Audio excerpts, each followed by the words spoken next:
Mr. President, we gather today to discuss the question of Palestine, a stark reminder of the importance of multilateral action, but at the same time, a proof of the limits of its frameworks, including these very United Nations. On the one hand, without the international law, without the global fora of nations, the Palestinian cause would have faded into oblivion in a world dominated by narrow interests. On the other hand, multilateral action has shown its limitation, despite the consensus of the international community and the successive binding resolution that plainly affirm and reaffirm the Palestinian rights to self-determination,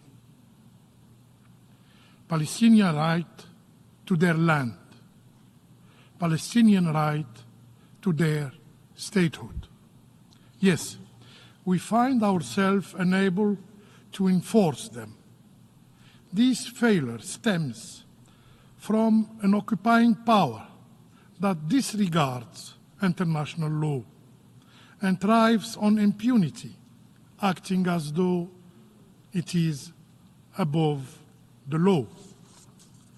In Gaza, in the West Bank, the Israeli occupier continue to kill, continue to arrest, with the toll of victims surpassing in nearly 1 year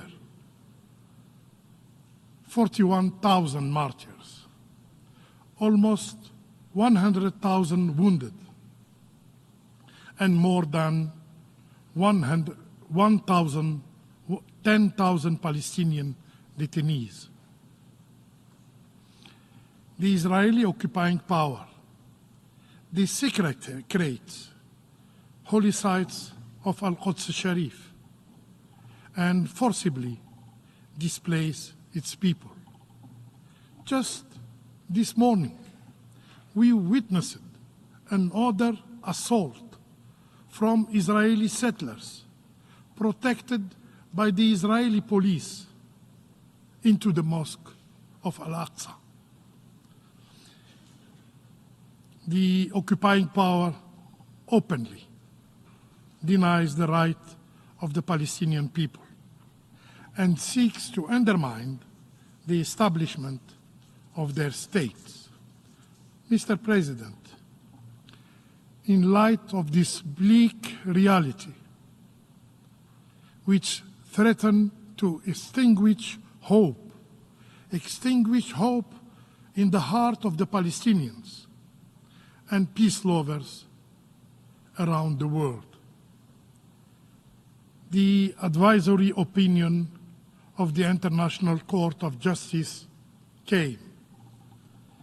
This historic and comprehensive decision by the highest judicial body in the world challenges the Israeli occupation narrative and exposes its apartheid policies. It reaffirms the illegality of Israel's occupation of Palestinian territories and the need to its end. Now, as President Abdelmajid Tebboune has emphasized, and I quote, "We, the advocates of the just peace, bear the responsibility to end the historic injustice inflicted on the Palestinian people, an outcome achievable only by compelling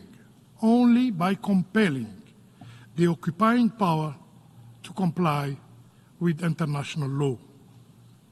End of quote.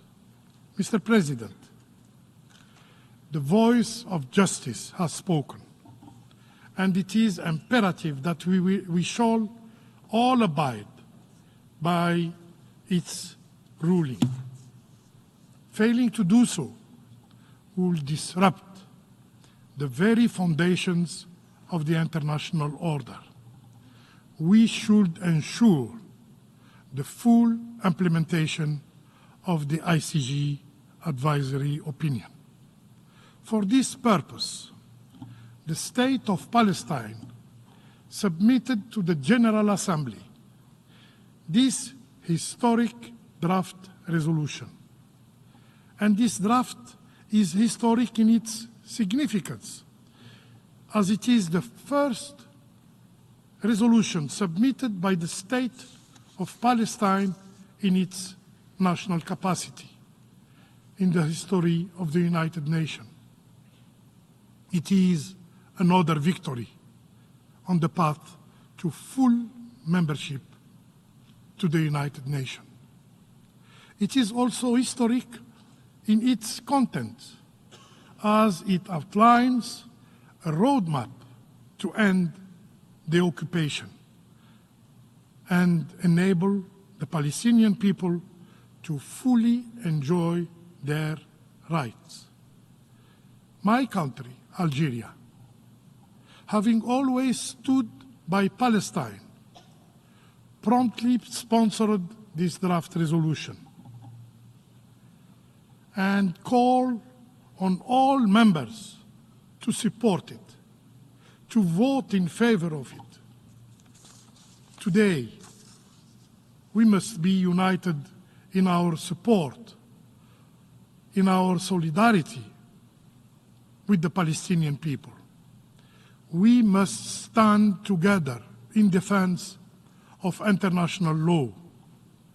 We must stand united for peace. I thank you.